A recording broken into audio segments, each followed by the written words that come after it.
Olá pessoal, estamos aqui para a nossa última aula de finanças básicas.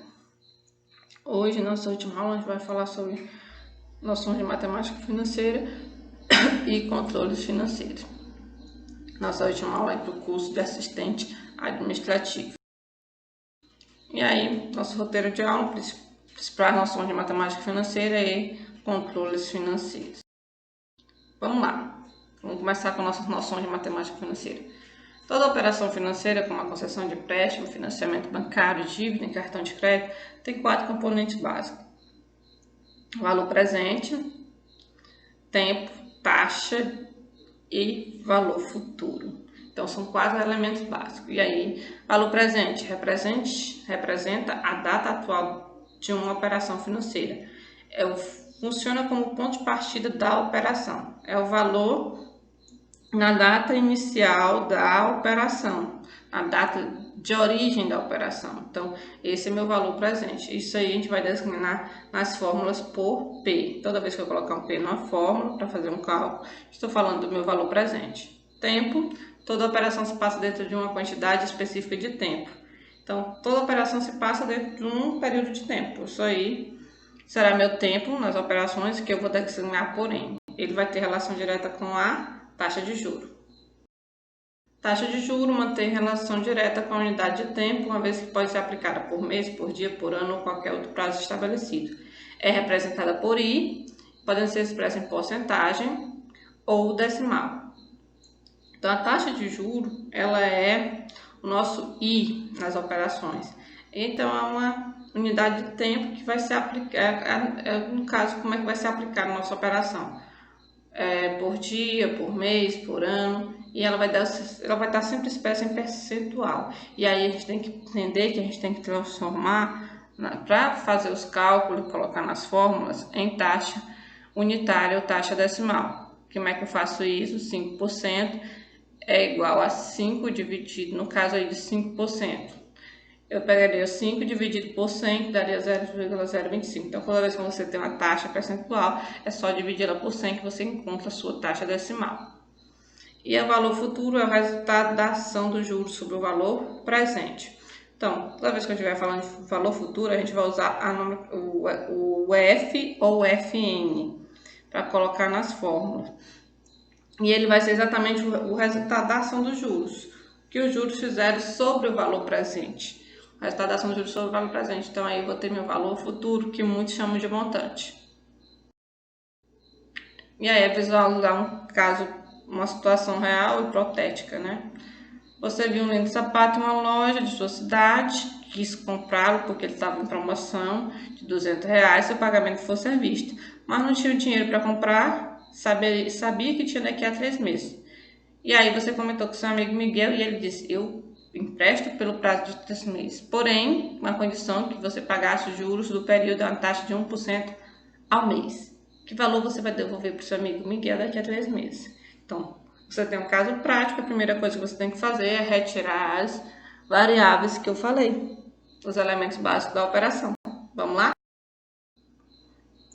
Quem é o valor presente? Quem é meu P? É o valor que você dá origem da operação, é o ponto de partida da operação. Quanto foi que você pegou emprestado com o Miguel? R$200. Então, ali ele valia naquele dia, ali era o valor atual que você pegou. Então, meu P é igual a 200. Quanto é a sua taxa de juros? Ele disse: eu te empresto a 1% ao mês. Quando falou 1% ao mês, então você tem meu I, que é a taxa de juros.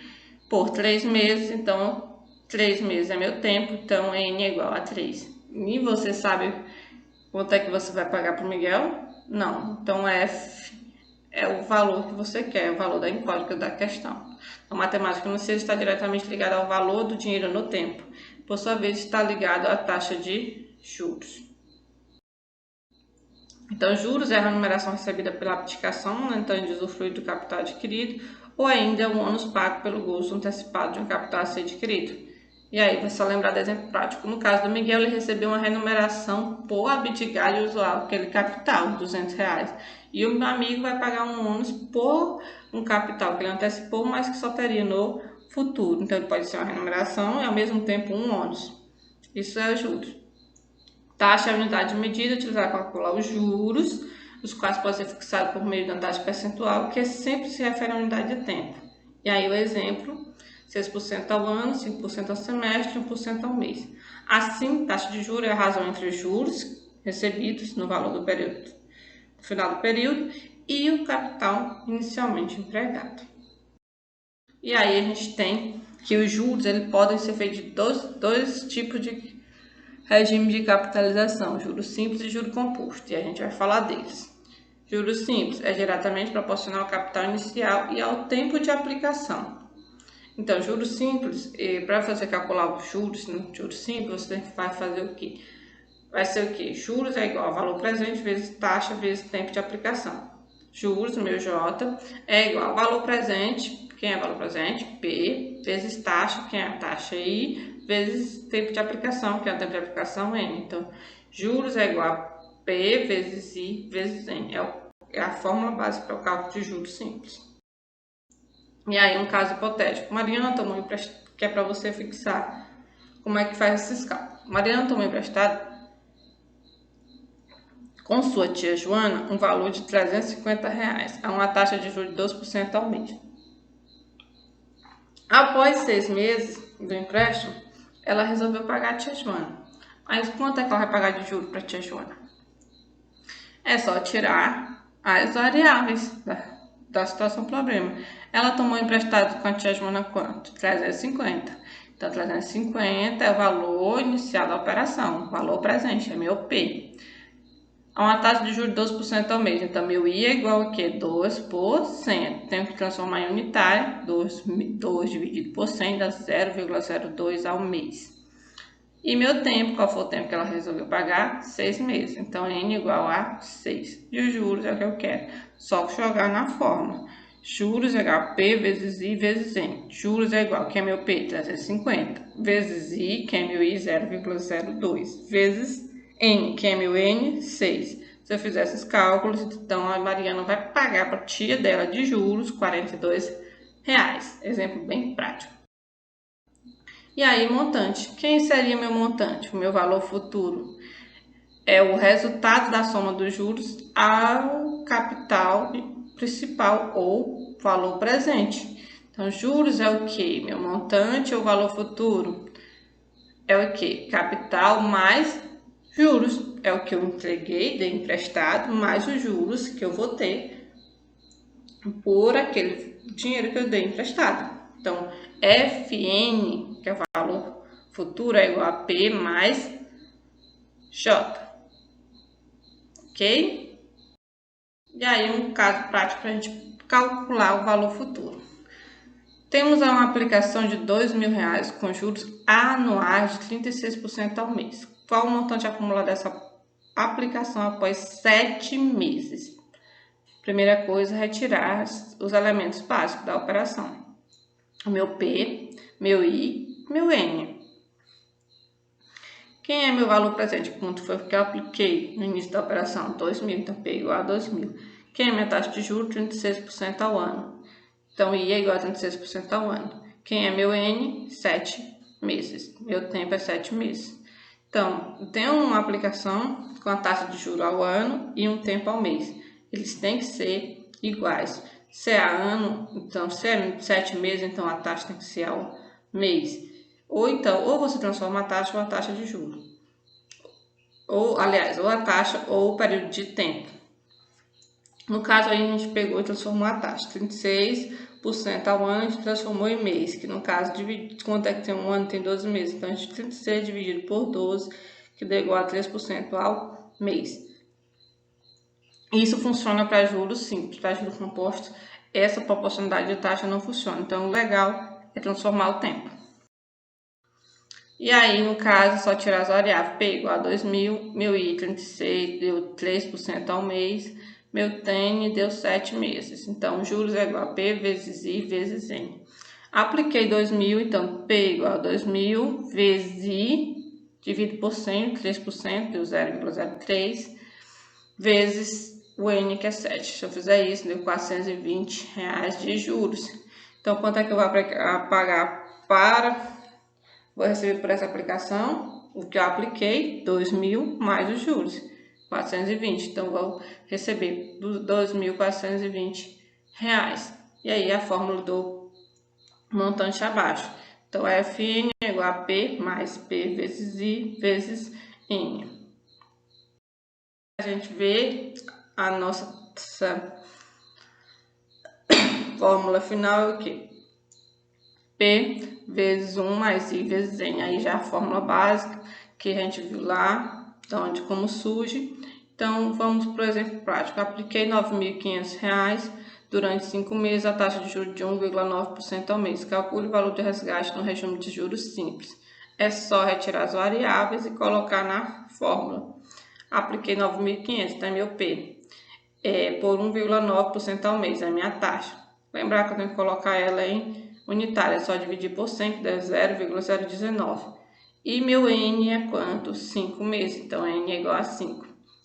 Colocando na fórmula 9.500 vezes 1 mais I, que é 0,019, vezes 5, que é meu N. Se eu fizer todos esses cálculos, eu vou ter um valor de resgate de R$ 10.402,50. Então, eu apliquei 9.500 e receberei R$ 10.402,50. E aí, agora a gente vai ver regime juros composto. Falou de juros simples e agora a gente fala de juros composto. E aí, qual a grande diferença? Juros simples vão ser sempre calculados sobre o valor do capital inicialmente aplicado. Já o juro composto são calculados sobre o montante gerado até o período anterior. Então, o juro simples ele vai ser sempre calculado sobre o valor presente, o valor inicial da operação, o valor da origem da operação. Já o juro composto, ele vai ser calculado sobre o montante do período anterior. E aí, se você no período anterior tiver já o capital e já tiver juro, então aí no regime de juro composto você vai ver que juros podem render juros. E já no regime simples isso não acontece. E abaixo aí tem a fórmula básica de juros para juro composto, do meu valor futuro para juro composto. F é igual a P, 1 vezes 1 mais I elevado a N. Então, essa fórmula aí você utiliza para juro composto, para fazer os cálculos de juro composto. Aí um exemplo prático. Calcule o valor de resgate de uma aplicação de 12.000 em um título pelo prazo de 8 meses, a taxa de juro composto de 2,5 ao mês. E aí você tem que tirar aqueles elementos básicos e colocar na fórmula.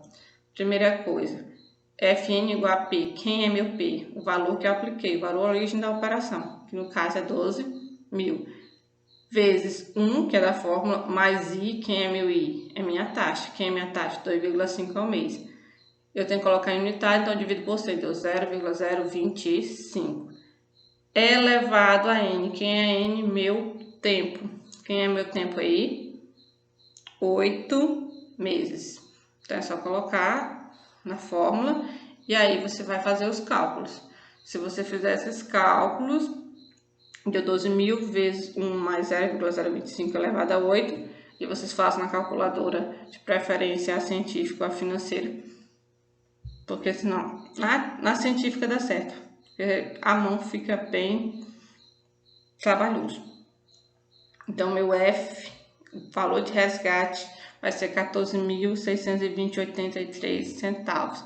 Apliquei 12.000 e vou receber no regime de capitalização composta, 14.620,83 centavos. E aí, desconto, a gente vai falar de desconto.